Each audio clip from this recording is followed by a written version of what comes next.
Hello, my name's Gary Ford, Managing Director of Tiger Hobbies Limited, UK hobby importers and distributors.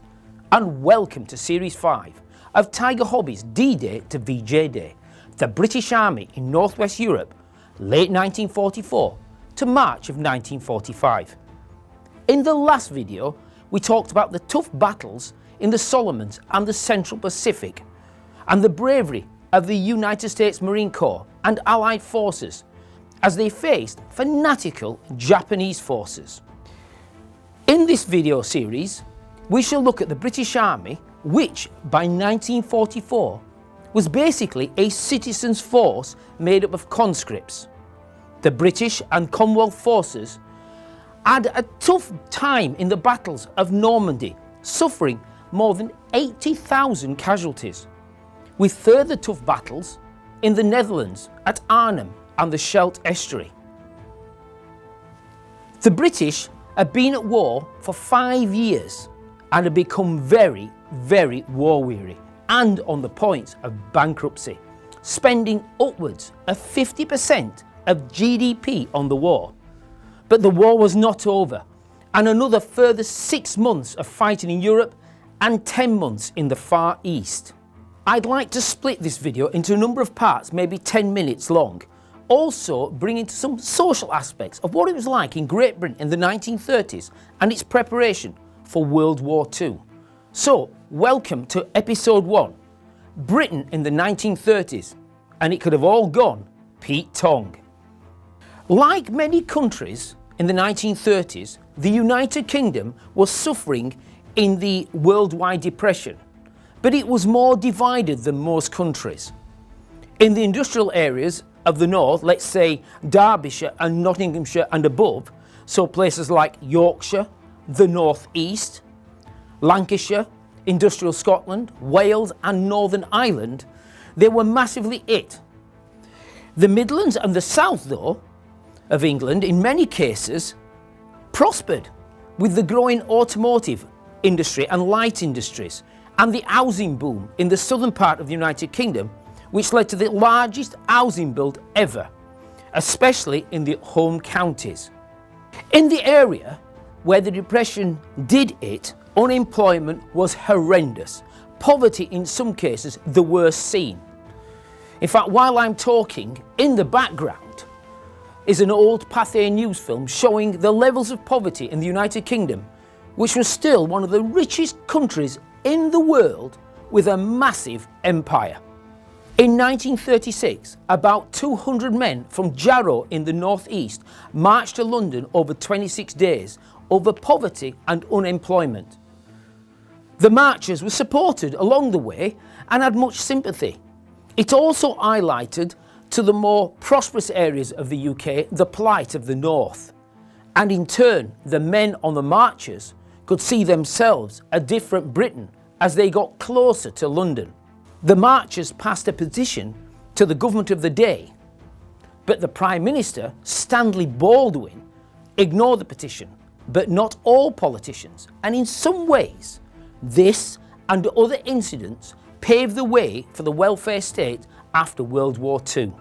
At a similar time to the Jarrow March, or sometimes known as the Jarrow Crusade, writer and journalist Eric Blair, better known as George Orwell, spent time in the north of England, Sheffield, Barnsley and Wigan, where he observed the terrible tragedy of obscene amounts of poverty, leading him to write the book The Road to Wigan Pier. Anyone interested in the 1930s Britain, it's a must read.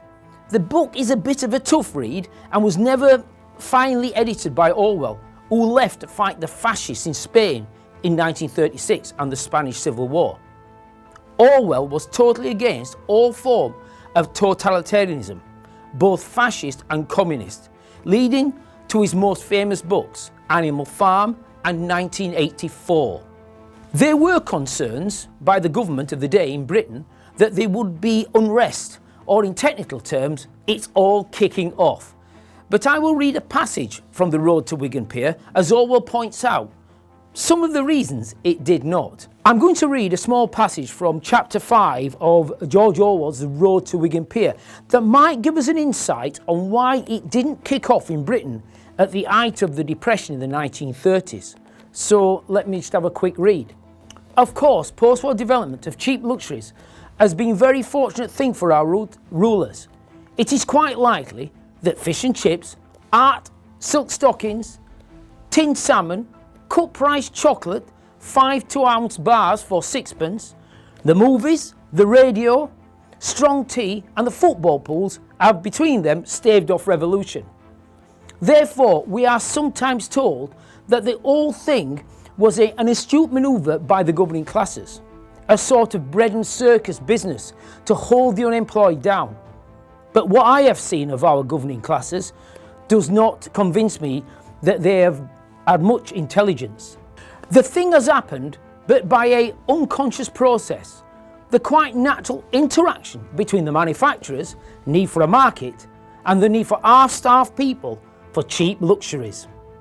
The modern equivalent of the above is the smartphone.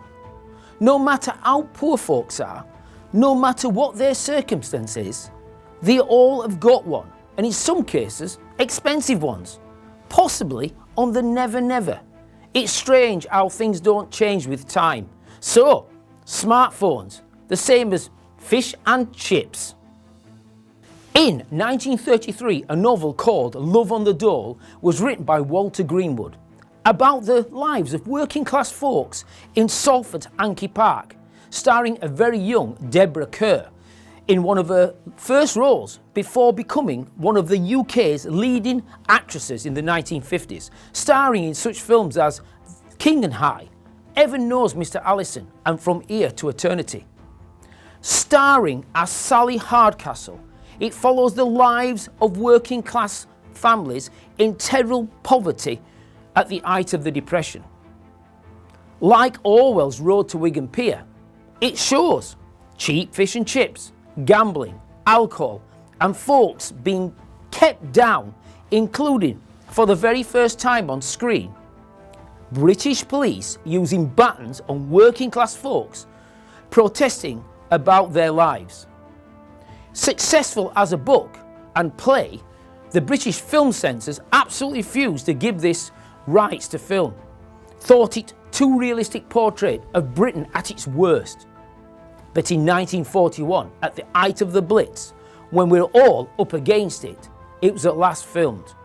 But it was used as a propaganda film, and on the end credit it says something like this. It's been a long time since I've seen the film. We are fighting so we never have to go back to those conditions in Hanky Park. So, by 1937, the UK was in a bit of a pickle. It was not money, it was just total lack of preparation and social problems.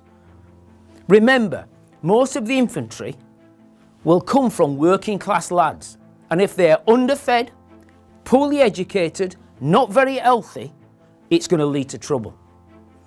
Rearmament also started in 1937, but concentrating on the Air Force and the Navy. Also, the Department of Health also started programs looking at the health of British people.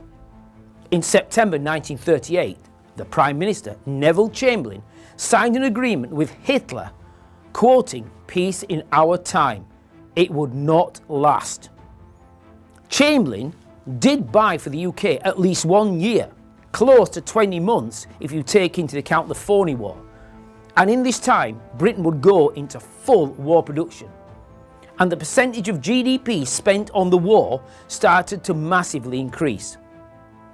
In part 2, we shall look at the preparation for war in more detail and the state of the UK armed forces, especially the British Army, that was woefully prepared for World War II and in fact struggled throughout the war, especially with their infantry.